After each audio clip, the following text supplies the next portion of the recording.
Trump, in trying to make this about territory, hasn't really understood that Putin's drive is messianic about this.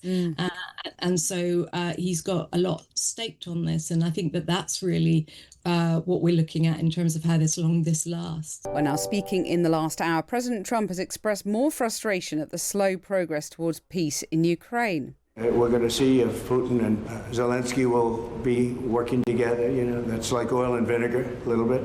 They don't get along too well for obvious reasons, but we'll see. And then we'll see whether or not I would have to be there. I'd rather not. I'd rather have them have a meeting and see how they can do. But in the meantime, they continue to fight and they continue to kill people, which is very stupid because they're losing 7,000 people now. I used to tell you 5, now they're losing 7,000 people a day. 7,000 people a week. So we want to see if we can stop it. I've stopped 7 wars. I'd like to make this one I thought would have been in the middle of the pack in terms of difficulty, and it's turning out to be the most difficult. Donald Trump, who else speaking earlier. In recent developments, the eastern Donbass region has been repeatedly referred to as territory that Ukraine might have to give up in exchange for peace. Yesterday, the Russian exiled dissident Mikhail Khodorkovsky put forward that view on Times Radio. A few dozens or even few hundreds square kilometers.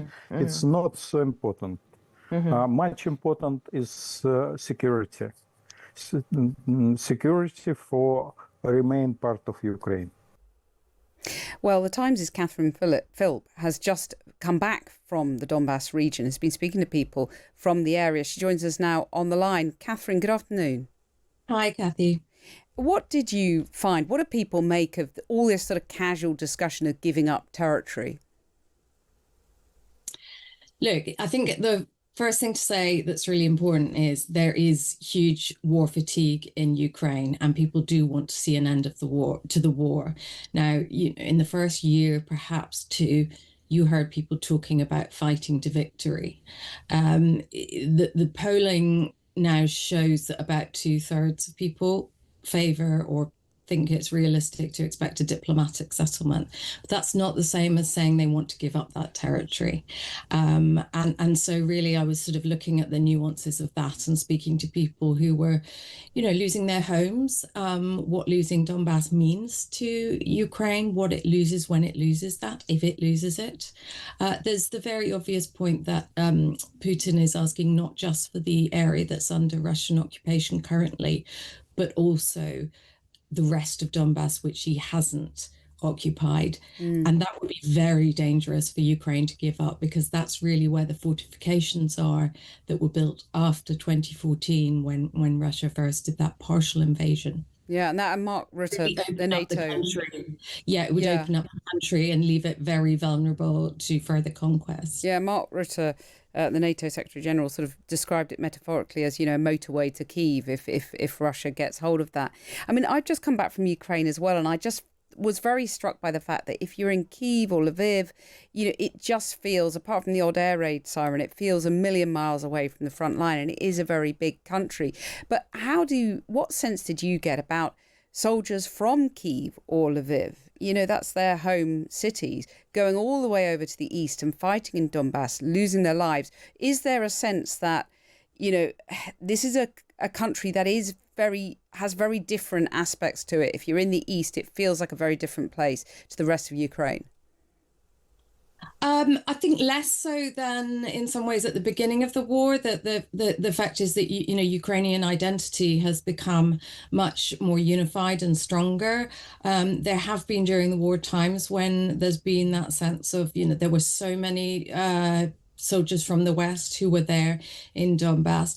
But you've seen so many changes in terms of things like who speaks Russian, and the fact that it's become slightly totemic that people don't want to speak Russian and they're adopting Ukraine. I spoke to a lot of also sort of sociologists about this kind of stuff, about cohesion and where the fault lines were in Ukraine. And there was a sense that there is a sort of it's actually the fault lines after the war, if indeed it doesn't, might be different to those we expect because of the war. So the whole of Ukraine is horrified by the fact that Putin has kidnapped over 20,000 children. that there are people who are living under occupation, although, for some people there's a suspicion if you're under occupation, you might become sympathetic to that. So I think it's a complex picture, but it's by no means the picture that Putin tries to draw of it, because every single oblast in Ukraine voted overwhelmingly for independence in 1991. To suggest they'd have always rather stayed part of Russia or the Soviet Union simply isn't true. The sense of loss, though, in that country is just devastating, isn't it? When I was going to Maidan Square in Kyiv and just seeing this sea of flags, everyone representing a soldier who's died. I mean, it is a catastrophic human toll, isn't it? And I just wonder what sense you got from speaking to people about the recruitment crisis that there is, getting people to fight in Ukraine now.